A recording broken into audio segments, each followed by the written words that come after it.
जय श्री राम। इलेक्शंस का दोबारा से सीज़न आने वाला है।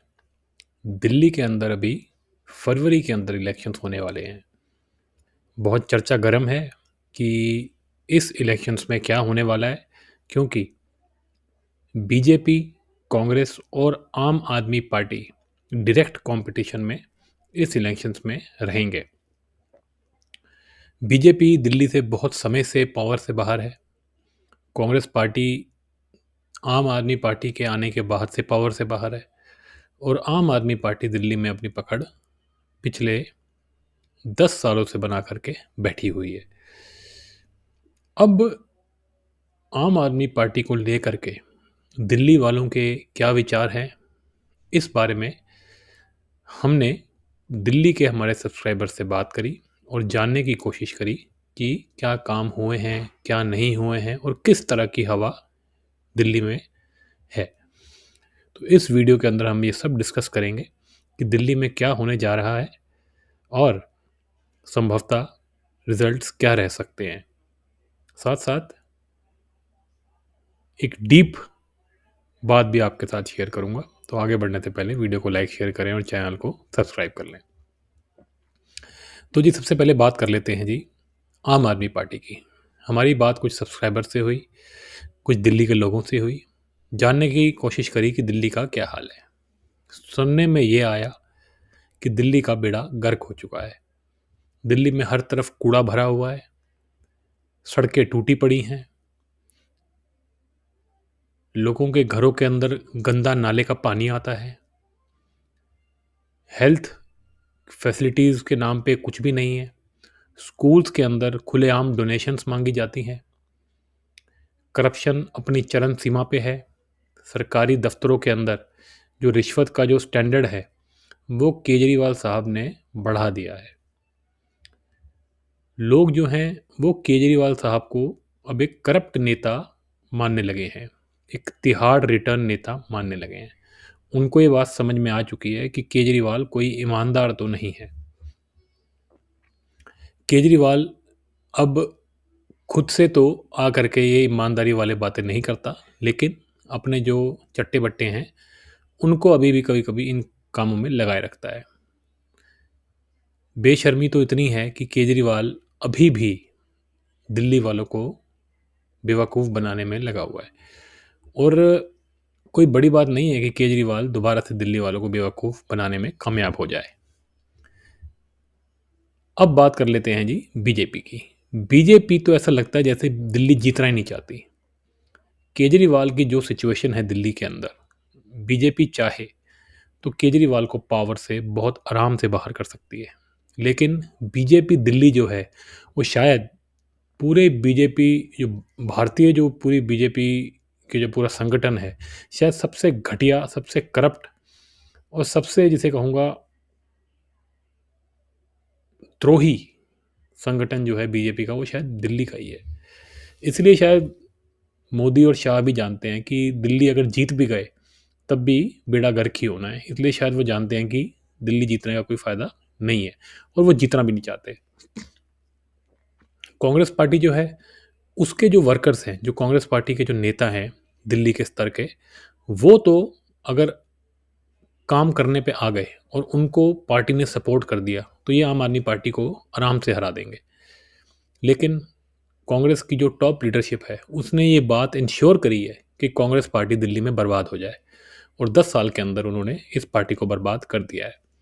अब ऐसा है कि जो टॉप लीडरशिप है कांग्रेस पार्टी की, यानी कि राहुल जी और प्रियंका वाड्रा, ये सब तो पार्टी को बर्बाद कर देना चाहते हैं दिल्ली के अंदर और आम आदमी पार्टी के तलवे चाटना चाहते हैं। लेकिन जो उनके दिल्ली के लोग हैं उनके अंदर अभी थोड़ी शर्म बाकी है, वो केजरीवाल को एक्सपोज करते हैं। तो मोटा मोटा देखा जाए तो बीजेपी तो ऐसा लगता है जीतना ही नहीं चाहती। कांग्रेस पार्टी जो है वो अपनी सेंट्रल लीडरशिप के एटीट्यूड की वजह से कमज़ोर है। अब बच गया केजरीवाल। सारी कहानी आ जाती है अब दिल्ली वालों और केजरीवाल के बीच में। दिल्ली वाले जो हैं वो केजरीवाल को करप्ट तो जब समझते हैं, लेकिन उनके सामने क्या ऑप्शन है? बीजेपी कोई स्ट्रॉन्ग चेहरा बीजेपी का कोई दिखाता ही नहीं है। कोई चीफ मिनिस्टर का कोई स्ट्रॉन्ग चेहरा बीजेपी उतारती ही नहीं है इलेक्शन से पहले। कांग्रेस पार्टी तो ऐसा लगता है जैसे चाहते ही नहीं है टॉप लीडरशिप की जीते। जो निचले स्तर के नेता हैं वो अच्छा कर रहे हैं। इस बार थोड़ी ऐसा लग रहा है टिकट डिस्ट्रीब्यूशन भी अच्छी करी है, लेकिन जब तक ऊपर से सपोर्ट नहीं मिलेगा तब तक कांग्रेस पार्टी नहीं जीत पाएगी। तो अब रह गया जी केजरीवाल और दिल्ली के लोग। वो सब जानते हैं कि इसने शराब घोटाला किया है, लोगों को यही पता है कि इसने शायद और भी बड़े बड़े घोटाले किए हैं, लेकिन फिर भी केजरीवाल के जीतने के पूरे आसार हैं। उसका रीज़न यही है कि ये बहुत बड़ा शातिर आदमी है। ये दिल्ली के लोगों को भ्रम में डाल देता है और इसके भ्रम को काटने का बीजेपी के अंदर कोई भी प्रयास नहीं किया जाता। बीजेपी ट्विटर पे बैठ के इसके साथ लड़ रही है। ट्विटर पे लड़ाई नहीं होती, ज़मीन पे एक या दो नेता दिखते हैं, उनको भी कोई सपोर्ट पीछे से नहीं दिखती। इसलिए बीजेपी का तो यही हाल है। अगर आम आदमी पार्टी का ये केजरीवाल लोगों को ये बताने में कामयाब हो गया कि मेरे पाप माफ़ कर दो, दिल्ली को मेरे अलावा कोई नहीं चला सकता, इधर उधर की बातें करके अगर इसने दोबारा से लोगों को भरमा लिया तो ये फिर से इलेक्शन जीत जाएगा। जब सामने वाले जीतना ही ना चाहते हो तो आपका जीतना आसान हो जाता है। अब बात आती है जी दिल्ली वालों की खुद की।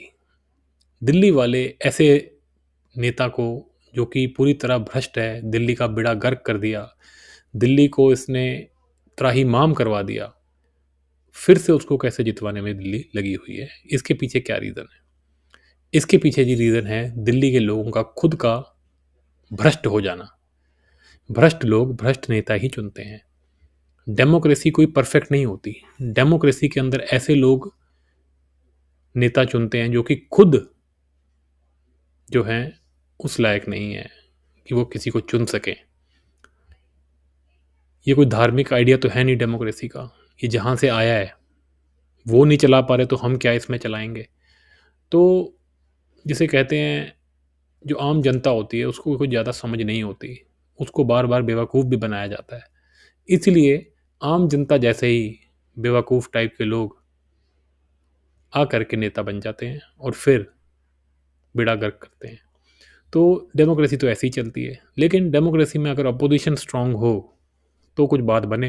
लेकिन आजकल अपोजिशन भी जो है वो भी डील करके बैठ जाती हैं। मोटा मोटा लोगों का डेमोक्रेसी के अंदर बेवकूफ़ ही बनता है। तो ये तो चीटर्स और चीटेड का ही एक खेल है। बेवकूफ़ बनाने वाले बेवकूफ़ बना रहे हैं, बनने वाले बन रहे हैं। तो भाई यही चलता रहता है डेमोक्रेसी के अंदर। सामने बैठी बीजेपी जो चाहती नहीं लड़ना, कांग्रेस जो है वो भी नहीं चाहती टॉप लीडरशिप लड़ना, तो केजरीवाल दोबारा जीत जाएगा और दिल्ली का हाल और बेहाल हो जाएगा। तो इस पूरे चक्रव्यूह से निकला कैसे जाए? इस चक्रव्यूह से निकलने का एक ही तरीका है और वो है अपने आप को सत्य की तरफ ले जाना, असत्य से अपने आप को दूर करना। और इसके सारे जवाब आपको धर्म के अंदर मिलेंगे, स्पिरिचुअलिज्म के अंदर मिलेंगे, मटीरियलिज्म में नहीं मिलेंगे। जब तक आप भौतिकवाद में फंसे रहेंगे, अपने छोटे छोटे कामों के लिए आप हमेशा से उत्साहित रहेंगे और धार्मिक कामों के लिए आप कभी भी उत्साह नहीं दिखाएंगे, धर्म को समझने की कोशिश नहीं करेंगे, भगवान को जानने की कोशिश नहीं करेंगे, भगवान के साथ अपने रिश्ते को समझने की कोशिश नहीं करेंगे, तब तक आपका ऐसे ही बेवकूफ़ बनता रहेगा। ये जो माया है ये आपको ऐसे ही बेवकूफ़ बनाती रहेगी। तो इसलिए जब तक लोग धार्मिक नहीं होंगे तब तक वो ऐसे ही नेता चुनेंगे और ऐसे नेता इन लोगों को प्रताड़ित करते रहेंगे और ये लोग फिर भी नहीं समझेंगे और मूर्खतापूर्ण हरकतें करते हुए फिर से इन नेताओं को चुन लेंगे और फिर ये नेता इनके जो है इनको प्रताड़ित करेंगे।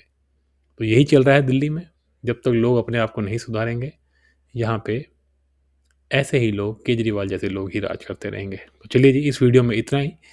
अगर आपको ये वीडियो अच्छा लगा हो तो इसको लाइक शेयर करें, चैनल को सब्सक्राइब करें। मिलते हैं आपसे अगले वीडियो में।